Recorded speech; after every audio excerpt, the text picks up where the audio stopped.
Hi guys, hope everyone's well and welcome back to the channel. So today I'm going to run you through my pull session.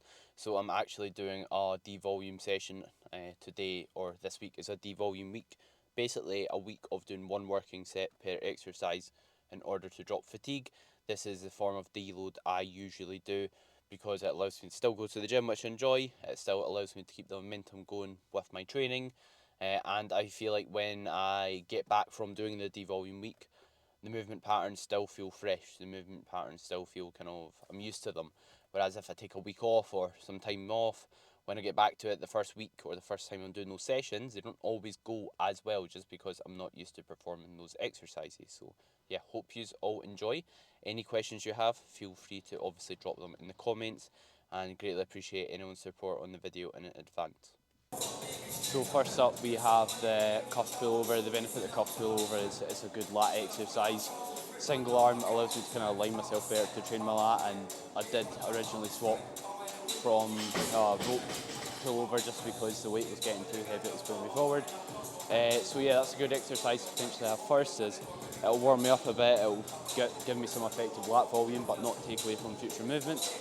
You'll notice in this session I'm not kind of taking 4 reps or that. Not that doing a 4th rep on that pullover is going to accumulate that much fatigue, but the kind of role of this week's to resensitise myself to training and also mitigate fatigue. So part of doing so isn't kind of burying myself every single exercise, and although I can stimulate muscle growth a bit more doing so by taking 4 reps, that's not the goal today. The primary goal this week is to basically drop fatigue while keeping the momentum going with training. So that's what I'm doing accordingly.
Next up, we've got a dead stock barbell row. This dead stock barbell row serves as a good not only upper back exercise but a lower back exercise as well. And what I'd recommend is, in terms of how much kind of work you should do, which is bent over without like a chest support, is if you've got, let's say, no lower back soreness going into your further sessions, like if you're doing any other big movements that load your lower back, you ideally don't want a ton of soreness, but if you're going into them, you're relatively fresh, you're doing an appropriate amount and you're not doing too much. But yeah, it's good to, obviously there's values of a chest support, but there's also values of just using a barbell or a set of dumbbells where you have to kind of control it in free space with your lower back. You can get a bit more, what you could say, bang for your buck from it than just going on a chest support and isolating your upper back, when you can get a bit more from that time.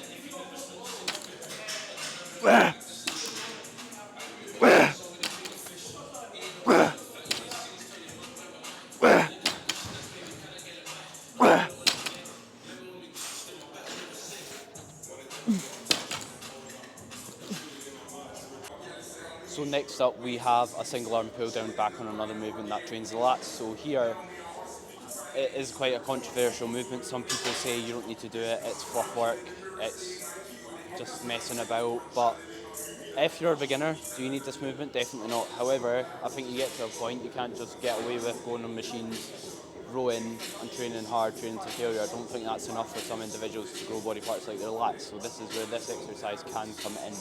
But from day one, do you need it? Probably not. But if you are doing this exercise, some common things I see wrong are people kind of just letting their palm go kind of up at the top. So when you're performing this, keep your palm facing up, lean slightly to the side you're training, keep the working leg forward and drive your elbow to your hip. We're not driving our elbow back, we're driving our elbow to our hip. There's a big difference between them. So just make sure if you're doing it correctly and you're doing it with intent. Because if you aren't doing it correctly, you might as well just jump on a machine. Because the benefit of this is to target your lat and kind of bias it effectively. So if you're not doing so, then you're kind of missing out on the benefit of it. So you don't need it. Just a dual arm movement if you want to, if you're just starting out. But if lats are a body part you struggle to kind of grow, then you could try this movement.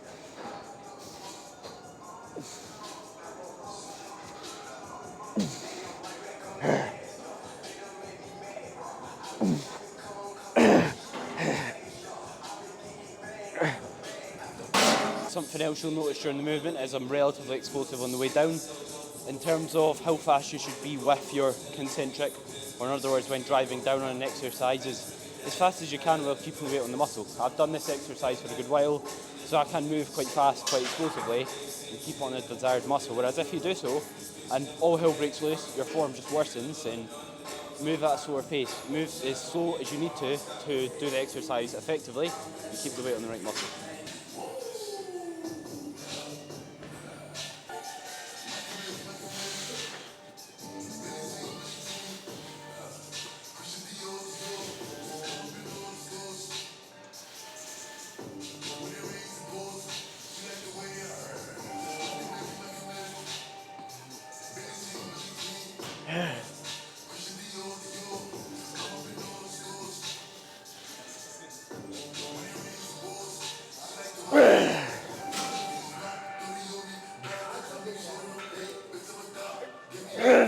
That's it. Let's go. Let's go. There you go. So with the T-bar row, what I'm pretty much thinking about is driving my elbows back and allowing my shoulders to come forward at the bottom. In terms of like what I'm thinking about with my chest, I'm keeping a relatively proud chest at the bottom and allowing my shoulders to stretch around it. And at the top, I don't mind my upper chest kind of lifting slightly. That actually helps you basically take your upper back through a large range of motion by allowing your shoulder blades to move back and down. So that's not a problem at all. It's just you don't want to do so excessively, so that's something to consider. So yeah, that went well, 1 rep up, so happy days there. You'll notice I'm on my tiptoes. For one reason is I'm a short arse. Second reason is the foot pad's quite low down, so if I stood on it properly, I'd be finishing kind of in this position, which would kind of involve a bit more biceps, so it lines me up better to target my upper back and less biceps.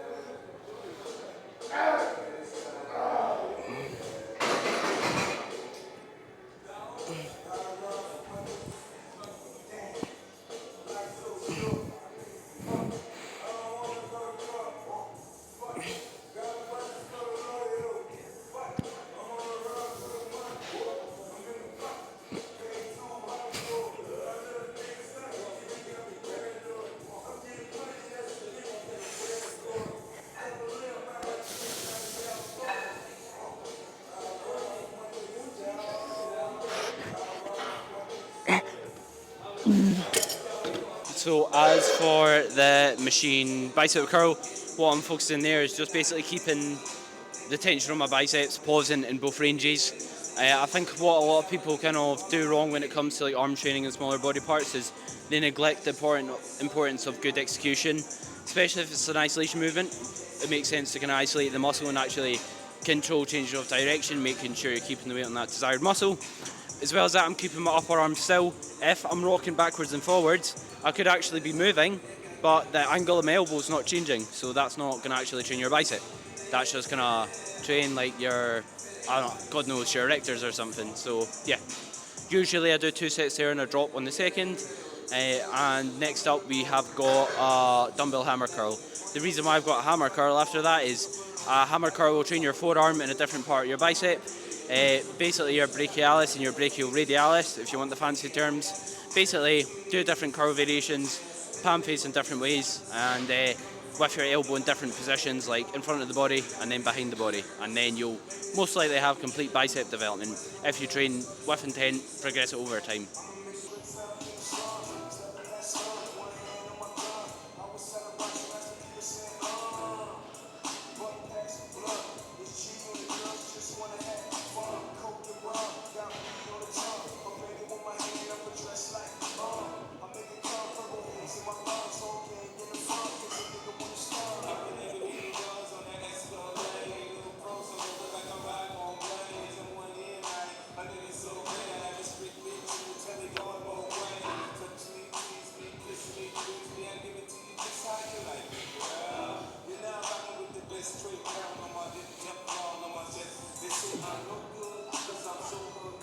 So you'll notice when I'm doing the bicep curl, I'm leaning to the side I'm training. Basically what I'm doing is stacking my joints, so I've got my elbow under my shoulder and I've got my wrist under my elbow. What that basically means is everything's aligned, meaning there's no kind of stress going through my joints in a way that's not comfortable. Typically it's going to feel better and allow you to train that muscle more effectively. The reason I hold the bench is so I can get a consistent position to stay in and I'm nice and stable throughout. And you'll also notice when I'm performing this, I'm placing my weight on the bench with my non-working leg. If you can see it in the video, that's just to stop the bench basically moving when I'm leaning onto it. So you can do that against kind of like a rack or that, but I don't really want to take the space of a rack up when someone could be wanting to maybe squat, deadlift, or do some sort of movement on that rack.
So last up we've got rear delt flies, or we had rear delt flies, finished them now.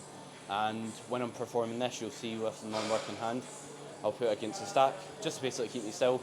If you think about it, the weight's wanting to push me that way towards the stack, so if I put my hand against it, it stops me basically getting pushed the direction the machine's or the weight's travelling, if that makes sense.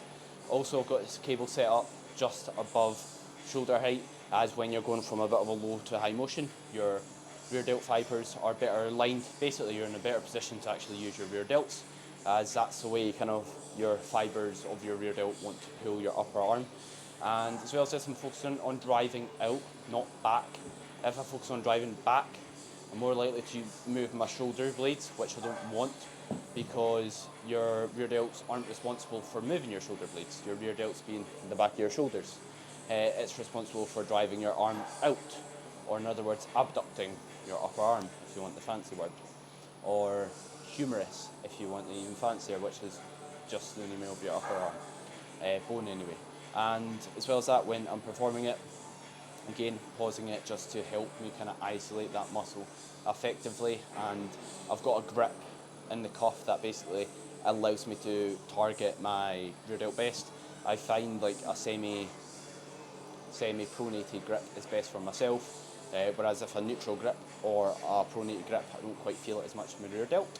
So yeah, that's about it from that movement really. Working in a slightly higher rep range, as I connect better and I can keep the weight on the desired muscle more effective with that movement. And when I'm doing like a devolume week, I'm not getting like super amped up and aroused for my sets, because the role of it is to drop fatigue, and that would be kind of counterproductive.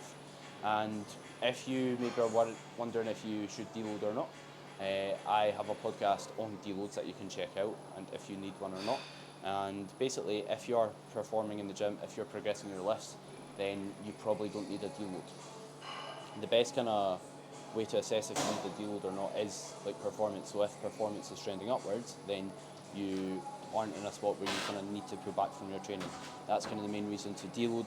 And if you've got any kind of like aches and pains or like any disturbances in sleep, or maybe you have like poor digestion, you think it is from training fatigue related, and that's a good reason to do it. But I think most individuals don't even need to consider deloading in the first 2 years plus of training, because most people don't train hard enough to warrant them. Simple as that, and not kind of having to dig at people. I was the exact same in my situation, but once you kind of keep getting stronger and stronger, keep learning to train harder and harder, the potential benefit of deload becomes higher, and the need for taking a deload can come higher. So yeah, hope you enjoyed the video. If you did like it, please feel free to show some support, share it on your story on Instagram, like, comment, and subscribe, and greatly appreciate everyone watching.